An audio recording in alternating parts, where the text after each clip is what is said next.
Assalamualaikum warahmatullahi wabarakatuh. Bismillahirrahmanirrahim. Ashhadu an la ilaha illallah wa ashhadu anna Muhammadar Rasulullah. Allahumma salli ala sayyidina Muhammad wa ala ali sayyidina Muhammad. Rabbi shrah li sadri wa yassir li amri wahlul 'uqdatam min lisani yafqahu qawli. Amin. Bismillahirrahmanirrahim.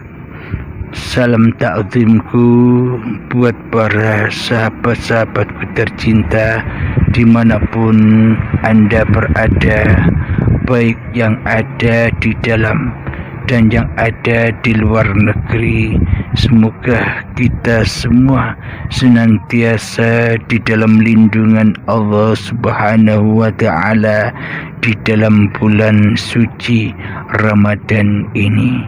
Amin ya rabbal alamin.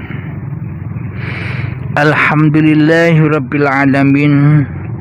Khusus edisi Ramadan ini, di sini silahkan bagi para sahabat-sahabatku yang di luar sana bila ingin bertanya, yakni bertanya, membuat video durasi 1-2 menit, setelah itu kirimkan ke WhatsApp kami. Alhamdulillahirabbil alamin. Mari kita perdengarkan pertanyaan saudara kita. Silahkan.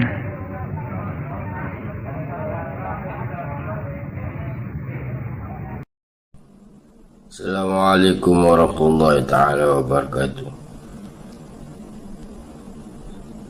Terlebih dahulu saya minta maaf pada Kang Mas jikalau pertanyaan saya ini ada tersinggung perasaan Kang Mas. Saya Muhammad Ghazali dari Singapura ingin bertanya kepada Kang Mas. Waktu saya baca huruf Allah daripada YouTube, Kang Mas sudah mengatakan letakkan Allah di hati. Ya, dari itu saya ingin tahu apa maksud Kang Mas letakkan Allah di hati. Sebab bagi pendapat saya, jikalau Allah tu di dalam hati, adakah sudah Allah tu bertempat?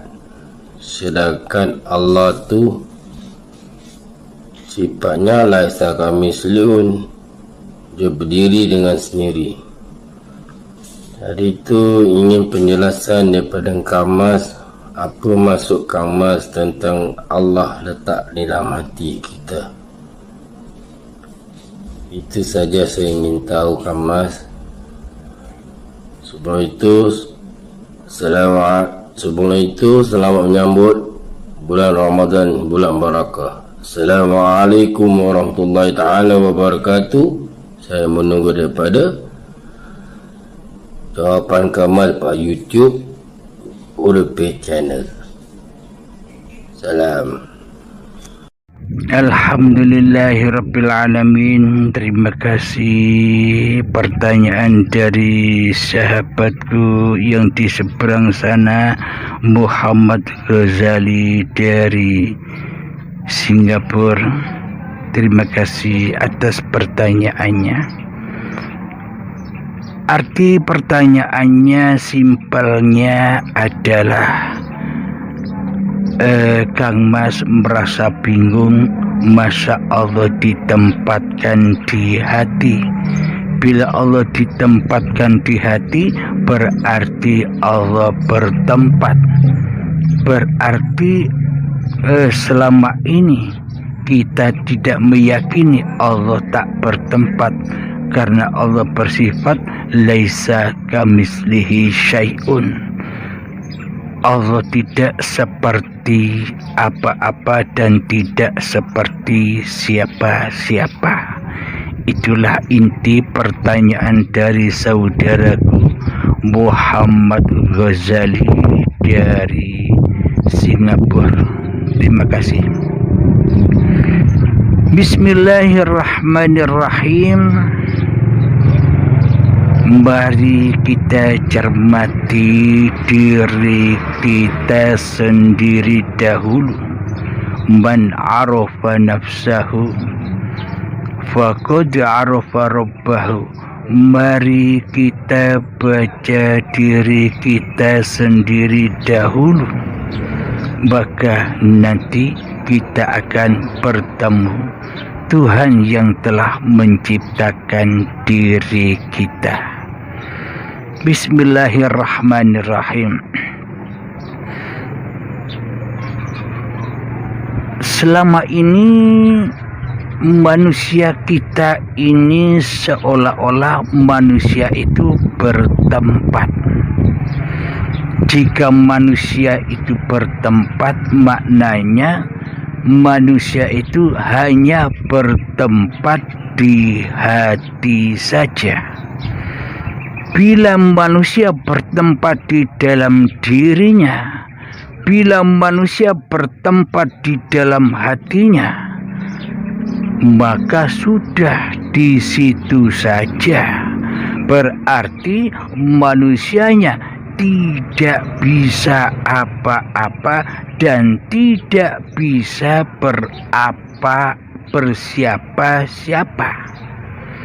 Maknanya bila manusianya bertempat di hati ini tempat manusianya, berarti manusianya sudah tidak bisa apa-apa lagi.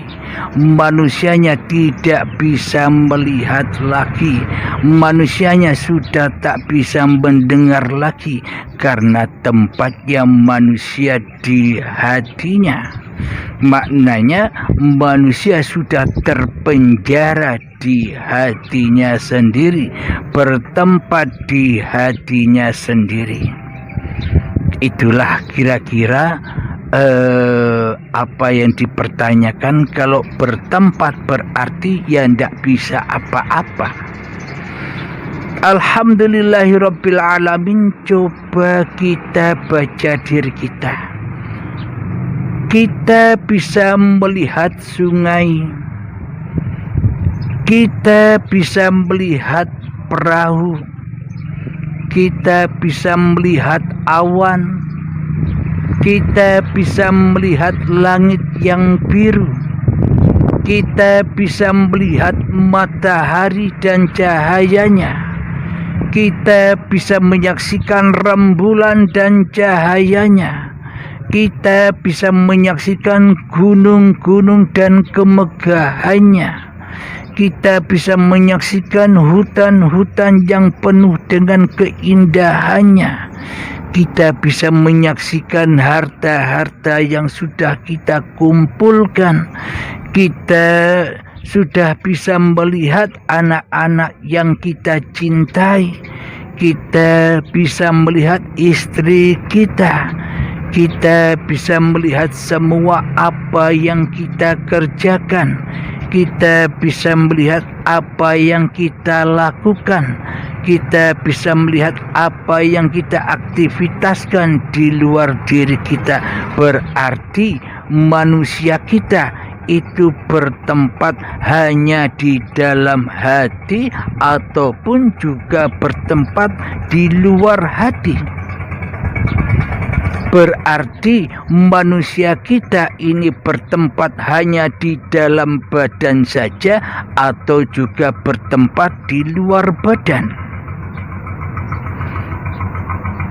Bila manusia ini hanya bertempat di dalam badan saja, maka manusia tak pernah bisa menyaksikan gunung, manusia takkan pernah bisa menyaksikan langit, manusia takkan pernah bisa menyaksikan awan, manusia takkan pernah bisa menyaksikan apa-apa dan siapa-siapa yang ada di luar dirinya. Karena manusia bertempat hanya di dalam hatinya, tidak tahu apa-apa dan tidak tahu siapa-siapa. Berarti tempat manusia selama ini kan bukan hanya di hatinya saja. Manusia bisa bertempat di langit ketika dia memandang langit.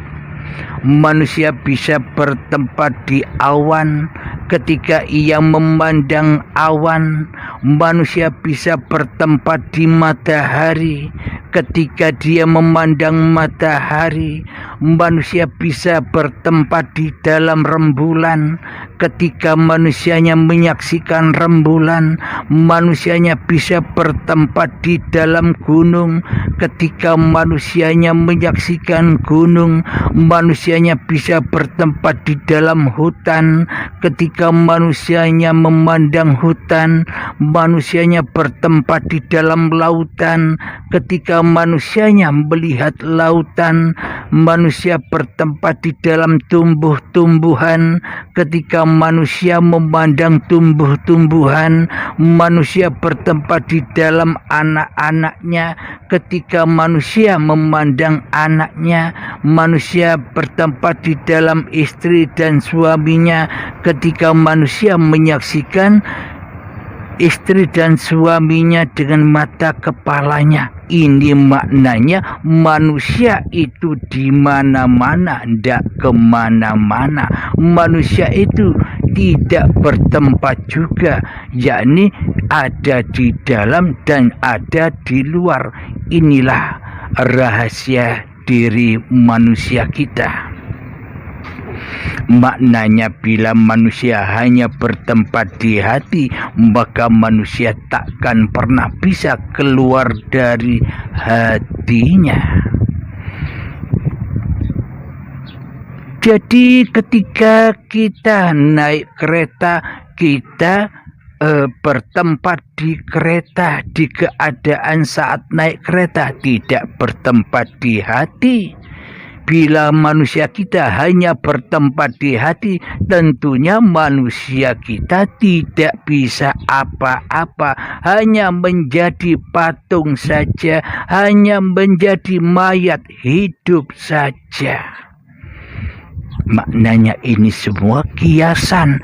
Di dalam hati itu kiasan saja. Bagi orang-orang yang dikehendaki saja yang memahaminya.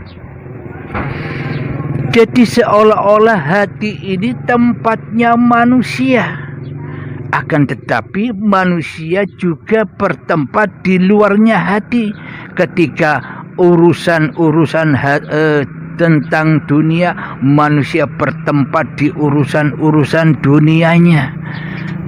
Contoh ketika kita belajar di sekolah dulu, nama kita bertempat di buku kita, nama kita bertempat di absen kita, nama kita bertempat di KTP kita, nama kita bertempat di SIM kita. Berarti manusia itu ya ada di dalam, ya ada di luar. Bila manusia itu hanya bertempat di hati saja, ya mungkin manusianya tak bisa keluar dari hati.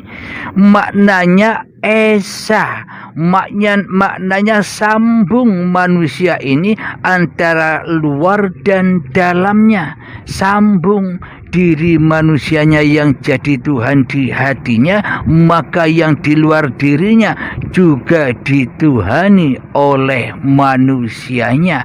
Manusianya yang merasa bisa menjadi apa-apa dan manusianya yang merasa bisa menjadi siapa-siapa.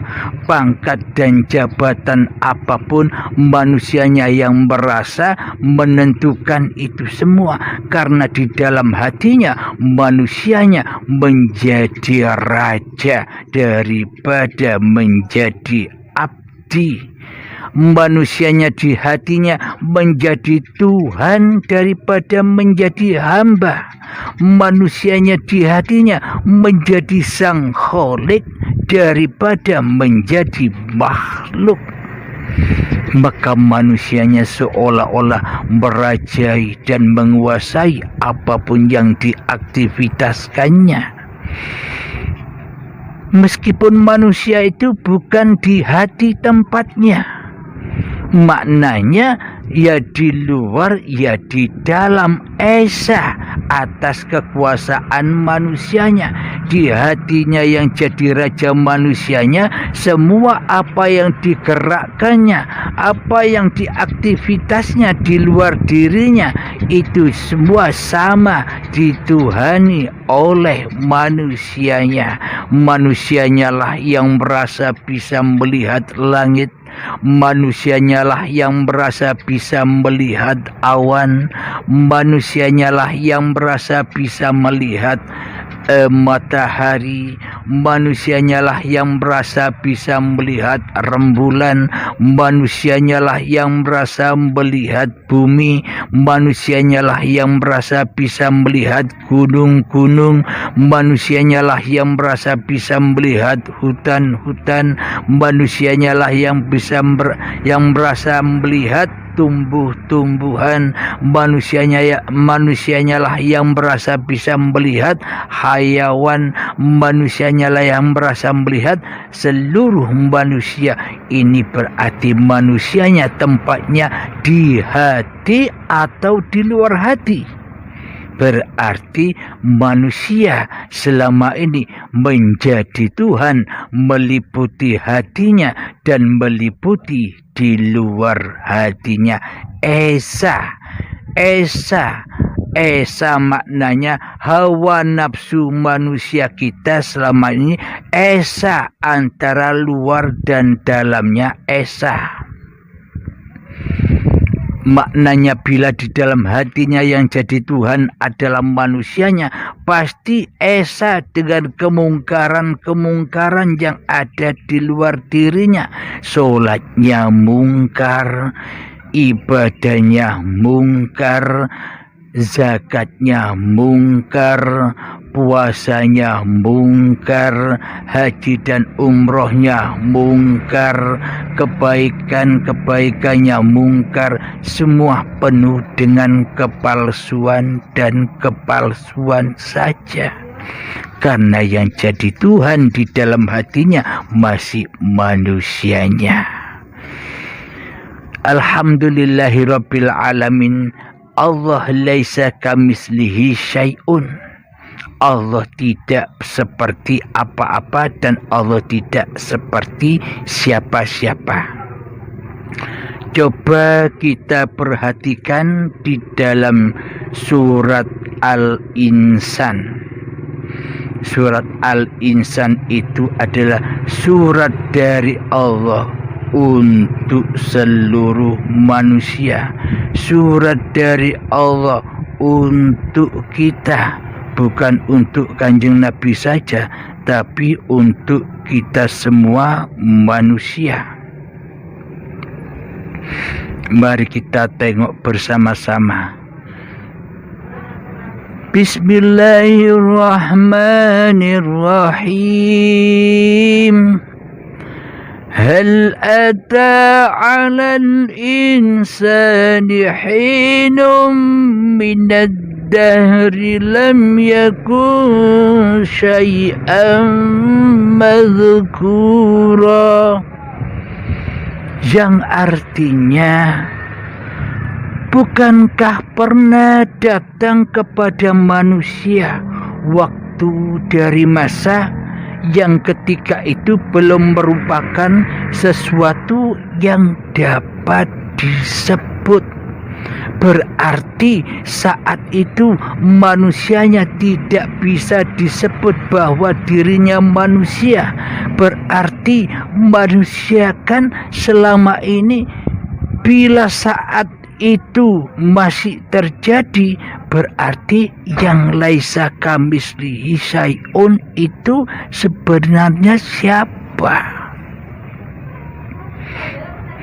Bukankah pernah datang kepada manusia waktu itu dari masa yang ketika itu belum merupakan sesuatu yang dapat disebut, berarti yang tidak tahu apa-apa, berarti yang tidak tahu siapa-siapa, berarti yang tidak kaya apa-apa. Itu makhluk apa khalik? Silakan ditimbang-timbang sendiri. Karena selama ini kita sudah terbentur, kita sudah terhipnotis, kita sudah terdogma bahwa Allah laisa kamitslihi syai'un. Allah tidak seperti apa-apa dan Allah tidak seperti siapa-siapa. Selamanya hati kita tersesat. Selamanya hati kita merasa jadi Tuhan selama-lamanya, jadi penguasa selama-lamanya. Karena Allah selama ini kita dudukkan di dalam kemakhlukan, seolah-olah kitalah yang jadi Allah, seolah-olah kitalah yang jadi Tuhan, dan seolah-olah Allah lah yang jadi makhluk. Mari kita buktikan selama ini Allah kita jadikan makhluk tapi tidak terasa. Allah laisa kamitslihi syai'un. Allah tidak seperti apa-apa dan Allah tidak seperti siapa-siapa. Berarti selama ini ya kita buta dan buta selalu kepada Allah, karena kita yang jadi Allah selama ini, karena kita yang jadi Tuhan selama ini, karena kita di dalam hati kita merasa diri kita yang paling wujud daripada wujudullah. هل أتى على الإنسان حين من الدهر لم يكن شيئا مذكورا. Bukankah pernah datang kepada manusia waktu dari masa yang kita ketika itu belum merupakan suatu yang dapat disebut, ketika kita umur kita berapa? Seumpama umur Anda, bayangkanlah umur Anda, umur saya 50 seumpama. 50 tahun yang lalu kita ini ada atau tidak? 50 tahun yang lalu aku Halim seperti apa sih? 50 tahun yang lalu Abdul Halim tidak seperti apa-apa dan tidak seperti siapa-siapa, karena Abdul Halimnya gaib, karena Abdul Halimnya Adam, karena Abdul Halimnya tiada. Maka itu disebut di dalam surat Al-Insan itu suatu ketika dari masa ketika manusia tak dapat disebut. Karena yang bisa menyebutkan bahwa diri kita adalah manusia adalah uripe Allah. Selama di dalam hati kita yang jadi Tuhan masih manusianya, selamanya kita takkan bisa kembali kepada Allah Subhanahu wa ta'ala. Hingga datang bai'atul akbar, hingga datang bai'atan paksa, dipaksa kita kembali ke asal usulnya, dipaksa kita kepada ketiadaan kita, dipaksa kita hempas dari kewujudan diri manusia kita di hati kita. Alhamdulillahirabbil alamin. Kiranya itulah jawaban untuk saudaraku Muhammad Ghazali dari Singapura. Semoga terutama saya dan kita semua dan terutama yang bertanya semoga dipahamkan oleh Allah Subhanahu wa taala. Amin ya rabbal alamin. Mari kita akhiri dengan salawat dzalimin taf'ul bala. Allahumma salli ala sayyidina Muhammad wa asghil zalimin bil zalimin. Allahumma salli ala sayyidina Muhammad wa asghil zalimin bil zalimin wa akhrijna min bainihim salimin wa ala alihi wa sahbihi ajma'in. Alhamdulillahi rabbil alamin.